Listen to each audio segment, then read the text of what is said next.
Hello అండి, ఈరోజు మనం మష్రూమ్స్ లేదా పుట్టగొడుగులు ఎలా క్లీన్ చేసుకోవాలో రెండు విధాలుగా నేను చూపిస్తాను మీకు. నేను ఇవి రిలయన్స్ మార్ట్లో తీసుకున్నానండి. చూడండి, ఇవి మనకు మట్టిలోనే పెంచుతారు కాబట్టి మట్టి ఉంటుంది వీటికి కంపల్సరీ. ఇలా పైన గొడుగులాగా ఉంటుంది, కింది వైపు ఒక కాడలాగా ఉంటుంది మనకి మష్రూమ్కి. సో ఇప్పుడు ఫస్ట్ మెథడ్ చూపిస్తాను మీకు ఎలా క్లీన్ చేసుకోవాలో.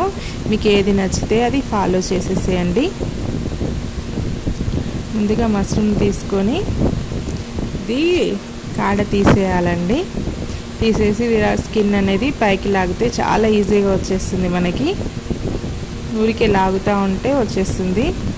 ఈ ప్రాసెస్లో ఏంటంటే మనకు వేస్టేజ్ అనేది కొంచెం ఎక్కువగా ఉంటుందండి ఈ ఫస్ట్ మెథడ్లో, కానీ నీట్గా ఉంటుంది. ఇలా లాగుతూ ఉంటే మనకి మొత్తం వచ్చేస్తుంది, ఇంకా మట్టి అంతా వెళ్ళిపోతుంది. సో వన్స్ మనము ఉప్పు వేసిన నీటిలో వీటిని కడిగేసుకొని కట్ చేసుకొని మనకి నచ్చినట్టుగా కర్రీ చేసుకోవడమే, అంతే. ఇది కింది సైడ్ బ్లాక్ పార్ట్ ఉంది కదండి, ఇది ఈటేబుల్ అండి, తినొచ్చు, ఏమీ కాదు. కానీ కొందరికి నచ్చదండి, అలాంటి వాళ్ళు రిమూవ్ చేసుకోవచ్చు అండి. నైఫ్తో అయినా చేసుకోవచ్చు, లేదా స్పూన్తోనైనా మనకి ఇలా అంటే ఈజీగా వచ్చేస్తుంది. అది మట్టి కాదండి, అది పుట్టగొడుగులో ఒక భాగమే, దాన్ని మనం తినొచ్చు, ఏమీ కాదు. అది బ్లాక్ పార్ట్ కొందరికి నచ్చకుంటే తీసేయచ్చు. దానివల్ల ఏం టేస్ట్లో డిఫరెన్స్ ఏం రాదండి.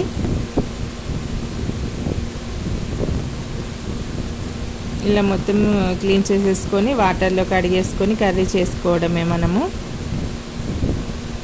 చెప్పాను కదా, ఈ ఫస్ట్ మెథడ్లో కొంచెం వేస్టేజ్ ఎక్కువే ఉంటుంది. నచ్చిన వాళ్ళు ఇది ట్రై చేయండి, లేకపోతే సెకండ్ మెథడ్ చూపిస్తాను ఇంకా మీకు. ఇప్పుడు ఇది సెకండ్ మెథడ్ అండి. మనం పుట్టగొడుగుల్ని ఒక బౌల్లో వేసుకుందాము.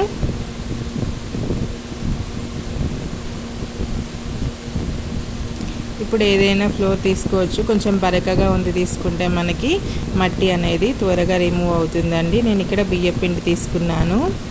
కొంచెం బియ్యపిండి యాడ్ చేసేసి వాటర్ వేసేసి పని మెల్లగా రబ్ చేసినట్టుగా చేయాలండి. మష్రూమ్ని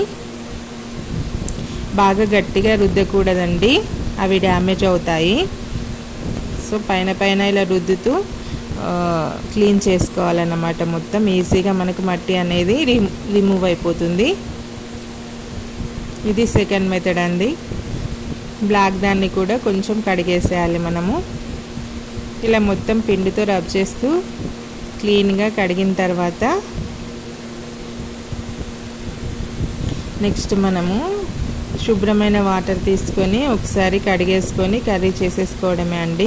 వీటిని ఎక్కువసేపు ప్యాకేజ్లో నుంచి బయటికి తీసిన తర్వాత ఎక్కువసేపు గాలికి ఉంచకూడదండి, ఎక్కువసేపు వాటర్లో కూడా వేయకూడదండి, బ్లాక్గా అయిపోతాయి.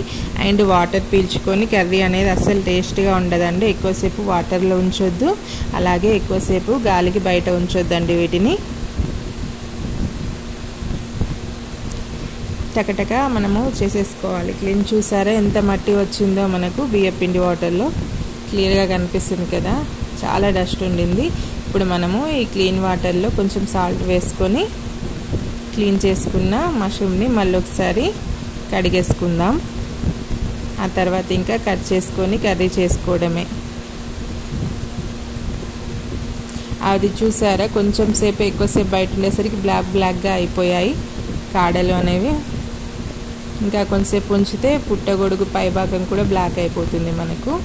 చాలా త్వరగా చేసేసుకోవాలి మనము.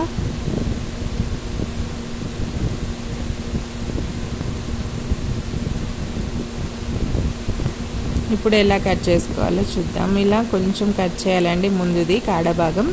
తర్వాత దీన్ని మీకు పెద్దగా అనిపిస్తే పెద్దగా, చిన్నగా మీకు ఎలా కర్రీకి అవసరం ఉందో అలా కట్ చేసుకోవచ్చు. నేను ఇక్కడ ఒక్క మష్రూమ్ పెద్దగా ఉంది కాబట్టి 4 పీసెస్ చేశాను. చిన్న మష్రూమ్ అయితే 2 పీసెస్ సరిపోతుందండి. కొన్నిటికి కాడలు తీసేస్తాను కదా ఫస్ట్ మెథడ్లో, వాటి కాడలు అన్నమాట ఇవి. కాడలు రిమూవ్ చేయకుండా వండితేనే బాగుంటుందండి. వేస్టేజ్ అనేది ఎక్కువ అవ్వదు, మనకు పని కూడా తగ్గిపోతుంది. ఇవి ఉడికిన తర్వాత కొంచెం గట్టిగా అవుతాయండి.